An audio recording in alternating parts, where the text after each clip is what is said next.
శరీర బలంలో మహావీరుడైనప్పటికీ మనోబలంలో బలహీనపడిన సంసోను చరిత్ర ఒక గొప్ప పాఠం. సంసోను అనగా సూర్యకాంతి అని అర్థం.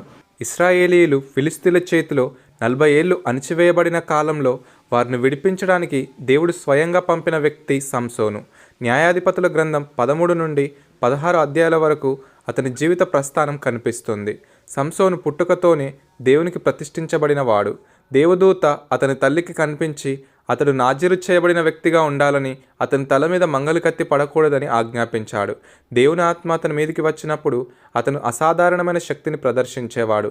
ఒక సింహాన్ని తన చేతులతోనే చీల్చివేయడం, గాడిద దవడ ఎముకతో 1000 మంది ఫిలిష్తీయులను హతం చేయడం, గాజా పట్టణపు పునాదుల నుండి తలుపులను గడియలను పెకిలించి కొండ మీదకు మోసుకెళ్లడం.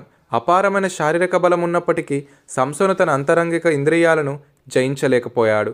సంసోను దేవుని చిత్తం కంటే తన కళ్ళకు కనిపించే అందానికే ఎక్కువ ప్రాధాన్యత ఇచ్చాడు. తిమ్నాతులో ఒక స్త్రీని చూసి ఆమె నా కన్నులకు ఇంపుగా ఉన్నది అని కోరుకోవడం అతని పతనానికి మొదటి మెట్టు. నాజీరు చేయబడిన వ్యక్తిగా అతను శవాలను ముట్టకూడదు, మద్యం సేవించకూడదు. కానీ అతను చనిపోయిన సింహం కళేబరంలోని తేనెను తిని తన ప్రతిష్టను తృణీకరించాడు. దేవుడు తనను ఎప్పటికీ విడిచిపెట్టడాన్ని భ్రమపడి తన బలరహస్యాన్ని దెలీలా అనే ఫిలిష్తీయుల స్త్రీకి వెల్లడించాడు.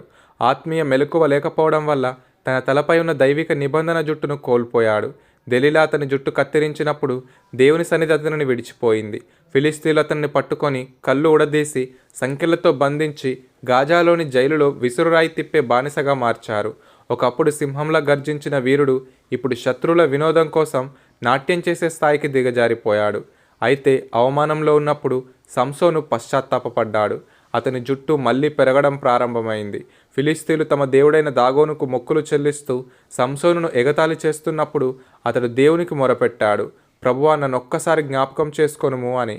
ఆ చివరి ప్రార్థనతో దేవుడు అతనికి మళ్ళీ బలాన్ని ఇచ్చాడు.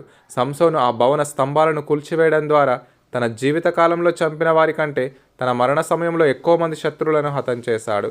ఫ్రెండ్స్, సంసోను జీవితం మనకిచ్చే హెచ్చరిక ఏమిటంటే, వరం ఉండటం ముఖ్యం కాదు, ఆ వరాన్ని కాపాడుకునే క్యారెక్టర్ ఉండటం ముఖ్యం. మనం దేవుడిచ్చిన తలాంతులను లోకపాశల కోసం వాడితే మన ఆత్మీయ నేత్రాలు గ్రుడ్డివైపోతాయి. సంసోను వలె పడిపోకుండా ఉండాలంటే మనం దేవుని వాక్యం పట్ల విధేయత కలిగి ప్రార్థనలో మెలకువగా ఉండాలి. సంసోను బలహీనుడైనప్పటికీ చివరిలో దేవుని మీద విశ్వాసం ఉంచినందుకు బైబిల్ అతనిని విశ్వాస వీరుల జాబితాలో చేర్చింది. దేవుడు పశ్చాత్తాపపడే వారికి ఎప్పుడు రెండవ అవకాశం ఇస్తాడనడానికి సంసోను ఒక గొప్ప ఉదాహరణ. మీకు ఒక ప్రశ్న, సంసోను దేనితో 1000 మంది ఫిలిష్తీయులను హతం చేశాడు? ఈ వీడియో మీకు నచ్చినట్లయితే లైక్ చేయండి, మీ ఫ్రెండ్స్ అండ్ ఫ్యామిలీకి షేర్ చేయండి. నెక్స్ట్ వీడియో మిస్ కాకుండా ఉండాలంటే ఇప్పుడే మన ఛానల్ని సబ్స్క్రైబ్ చేసుకొని పక్కనే ఉన్న బెల్ ఐకాన్పై క్లిక్ చేయండి. Thank you for watching.